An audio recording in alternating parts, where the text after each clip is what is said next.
हाय, hello, नमस्कार. तर आज आहे श्रावणमधला दुसरा सोमवार. तर सकाळची देवपूजा झाली आहे. इथे बघा प्रथमेश देवाला नमस्कार करत आहे.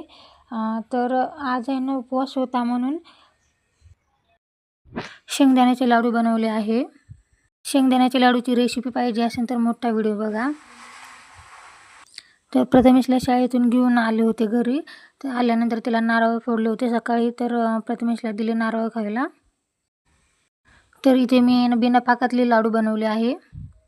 फक्त 2 साहित्यामध्ये गूळ आणि शेंगदाणे. कारण बिना पाकाचे लाडू खूप छान लागतात आणि सहजपणे लाडू पण वळले जातात. तर त्याच्यासाठी हा रेसिपी खूप छान आहे आणि मला जास्त करून बिना पाकातलेच लाडू आवडतात.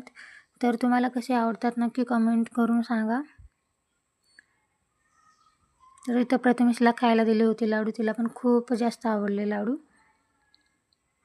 आणि त्याला रोज जरी दिलं ना खायला तरी खातो तो. एवढं जास्त आवडतं त्याला शेंगदाण्याचे लाडू. तर कसं वाटलं शेंगदाण्याचे लाडू तर नक्की सांगा. तर आवडले असेल तर मिनी व्लॉग तर लाईक करा, शेअर करा.